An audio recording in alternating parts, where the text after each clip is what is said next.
And welcome to Fantasy Football. Bringing with us our favorite CFO, James Weingan. Haven't heard from you. Hello. It sounds like you're out there. We have your signal. 5G we are is here. taking over the world. Let's get into it. It's the real 5G. All right, let's get into that load.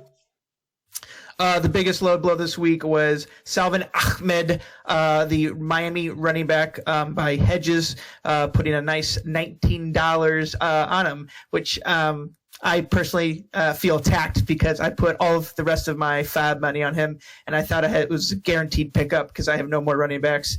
Jeff Hedges, I hate you. When you have $90, though, I feel like you're going to be able to get whoever you want. It's kind of like a guy with an infinite amount of money at a strip club, and he knows no one else has money. I mean, yeah, he's 8-2, and he doesn't really have any reason to pick up anybody. But he's got Ronald Jones on his bench. But this is a big middle finger to me for sure. So I don't have I don't have another running back to run. Like right now, I'm running AP, and he's projected to have 4 points, and he's going to have 3 carries and 2 yards, and I'm ready for it. I'm run this stripper analogy into the ground. He's really soft while everyone is hard, and he's prepping to get hard for the playoffs. That is correct. The biggest backup secrets this week are Duke Johnson and who's the Chargers running back? Oh, that's right. Kenyon Ballage. Oh, give me some of that ball. 2 running backs that are coming in for the starts this week. Obviously, David Johnson again. He's on my IR right now.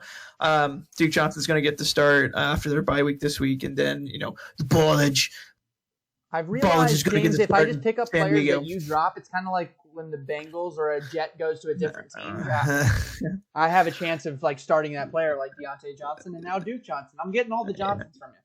Yeah, I dropped all my D Johnsons, and you're picking them up, and I fucking hate you.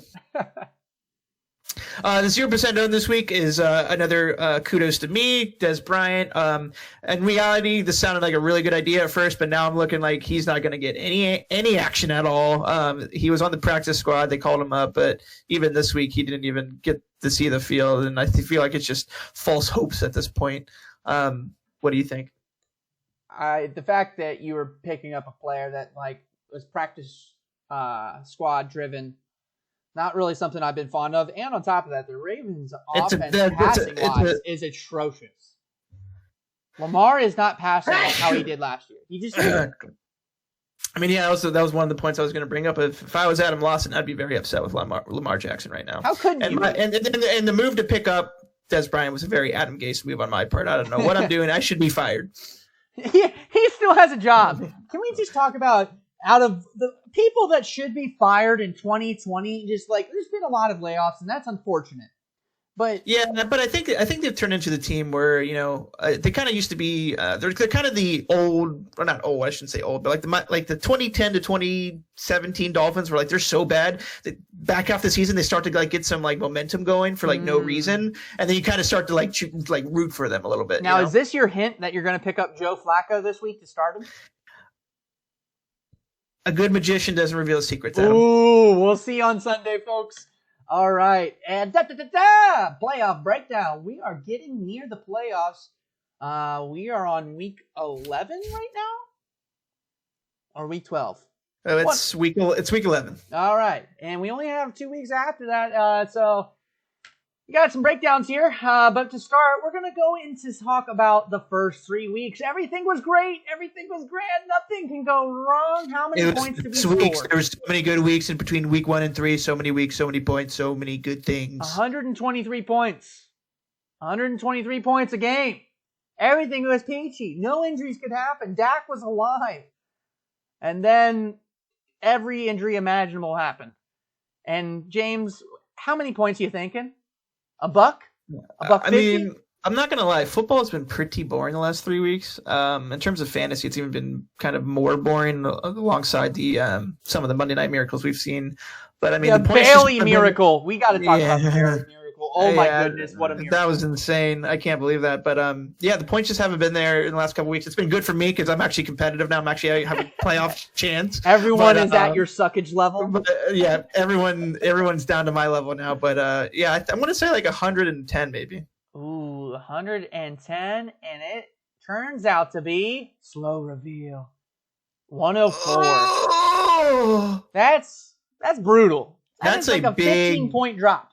That's an a entire big player. drop. You're talking about an entire quarterback literally being taken away from your team.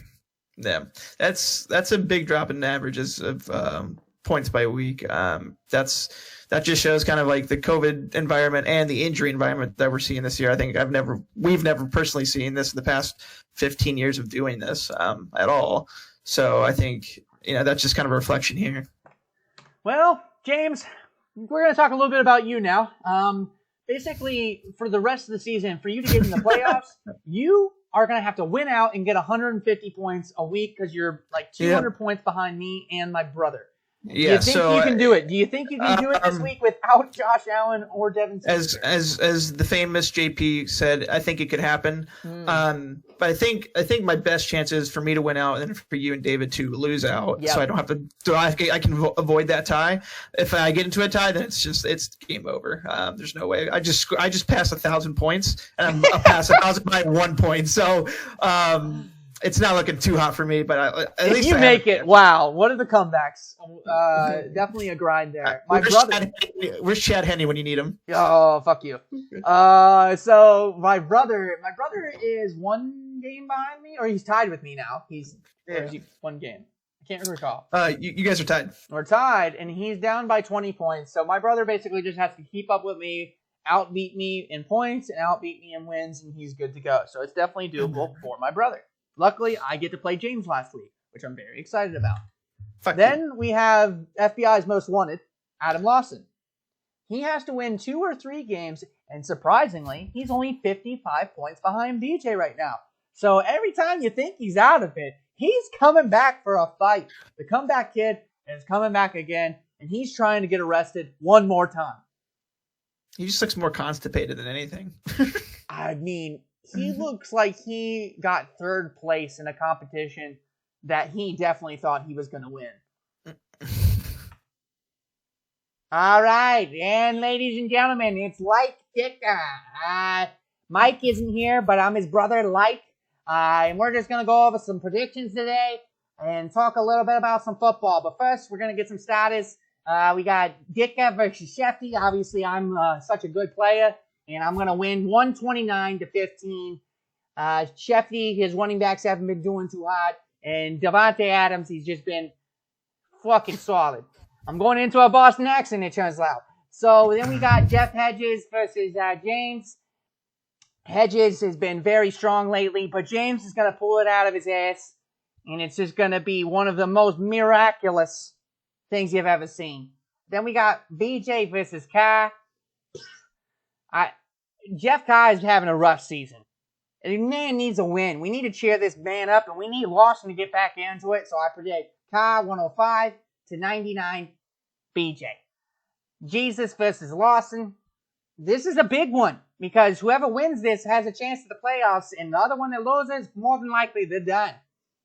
So I think Adam Lawson's going to come out on top, 111-99. But the matchup of the week, folks, is Scott versus Bailey. Now, this is a big one because we need to figure out who the bye week is. And I project that Kamara and Russell Wilson will outplay Kelsey and Evans. Scott, 114. Bailey, 113.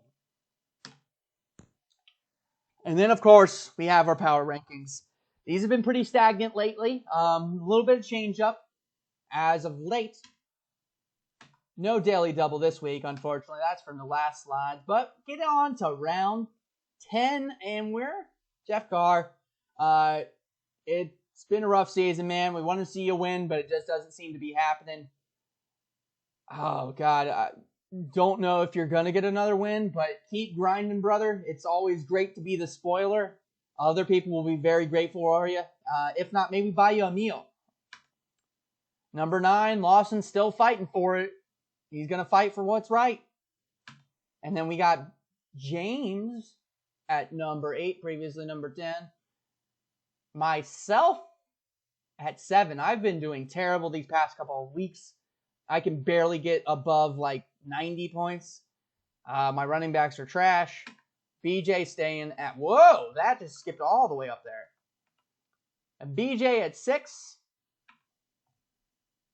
David Pemberton at 5. Oh my God, I just butchered these. Scott at 4. Sounds like Dicka fucked with our PowerPoint presentation. God damn it, Like. Fucking, he's my roommate, so I can't do anything about it. Nothing I can do there, man. Jeff Hedges at 3. Staying at 3. Bailey staying at 2. And then Dicka staying at top. Dicka is on a strong move to get the top spot. I think we can all agree at the end of this episode on one thing. That we do not want Justin in the final game. We do not want Bailey in the final game. So for the 8 other owners that are watching this right now, buckle up, buckaroos, because we have to do everything physically possible to prevent this from happening. Because the amount of smack talk that we're going to hear for years of how terrible we are is never going to end. Well, that's all we have for today. James, thank you for joining. Like, thank you. Thank you for joining as well. And next week, it's going to be interesting. Well, a lot less points. Maybe I'll see you all in person next week. Ooh, that's right. You're going to be back in Ohio. When is that happening, James? That's correct. I am moving out of Chicago on Friday the 20th. Ooh, mark it in your calendars, folks. Get your signatures out while you can. He is going to be there out in the flesh, literally naked, Harbin Park, 7 o'clock. That's correct. All right, later.